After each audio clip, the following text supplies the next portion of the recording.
गुरु प्यारी साध संगत जी, नमस्कार जी। आप सब कैसे हो? आशा करती हूँ बाबा जी के श्री चरणों में अरदास करती हूँ कि मालिक की कृपा से, निरंकार दातार की मेहरबानी से आप सब बहुत खुश होंगे, मौज बहार में होंगे और अवश्य ही भजन सिमरन में होंगे। साध संगत जी, मैं हाजिर हूँ आज आप सभी से एक बहुत ही खूबसूरत साखी साझा करने के लिए। एक हृदय स्पर्शी साखी, एक पारिवारिक साखी।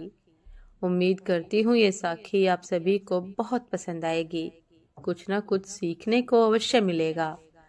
तो साथ संगत जी, चलिए आइए समय ना गवाते हुए साखी को आप सभी से साझा करते हैं जी। साथ संगत जी, माँ जी ने 2 दिनों से अनाज नहीं खाया, लिक्विड पर कब तक रहेंगी? क्यों? उनकी पसंद का कुछ?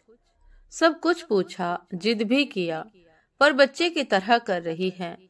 मैं कुछ दिनों के लिए ऑफिस टूर पर था, हालांकि जाना ज्यादा जरूरी नहीं था। आते ही नीलिमा ने बताया तो मैं चिंतित हो उठा। बच्चे अपने कमरे में सो रहे थे। मैंने माँ के कमरे में जाकर देखा, शायद वो भी नींद में थी। सामने जूस का आधा भरा गिलास रखा था। मन सहसा बचपन में लौट गया। माँ आंखें बंद करती और हाथों में भात के कोर लेकर मुझसे पूछती, कौन खाएगा, कौन खाएगा?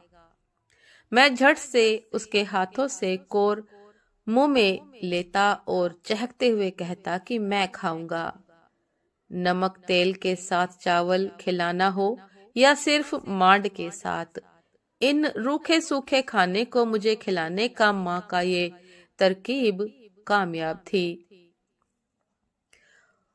उन थाली के निवालों में मेरे लिए कोई लड्डू, कोई पेड़ा, कोई जलेबी होता और सबसे अंत में झूठ मूठ की रसमलाई, जिसे खिलाने के बाद अक्सर माँ की आंखें डबडबाया जाया करती थी। मुझे समझ नहीं आता तो मैं पूछ लेता, क्या हुआ माँ? कुछ नहीं रे, वो तेरे लिए जो सपने हैं वही आंखों में उतर आते हैं।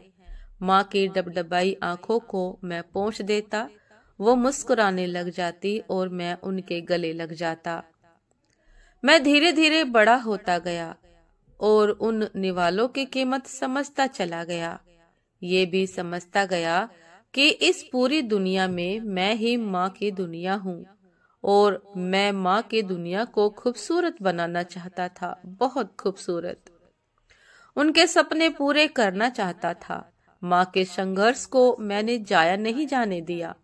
आज हमारे घर में थाली पकवानों से सजी रहती है, पर गरीबी के दिनों के संघर्ष ने माँ को असमय बीमार और कमजोर कर दिया है।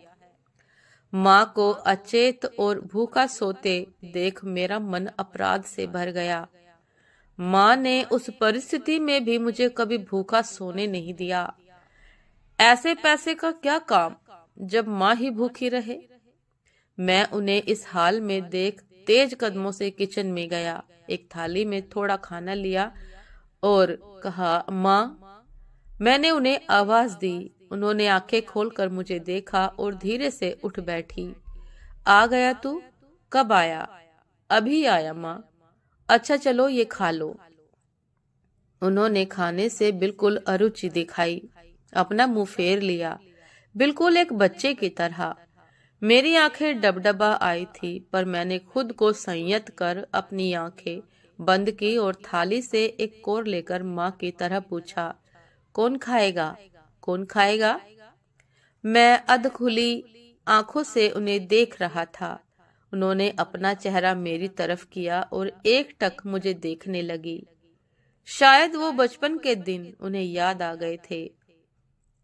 उनकी आंखें भीग गई थी।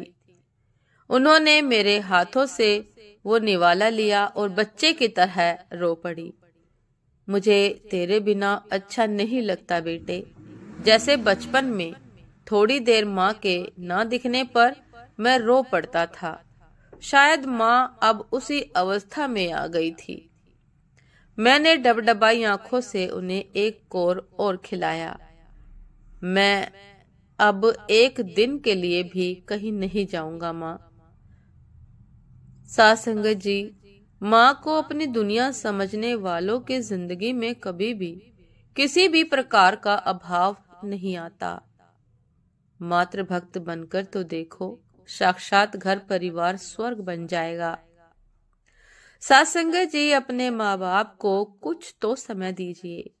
उन्हें और कुछ नहीं चाहिए सिवाय आपके और आपके समय के।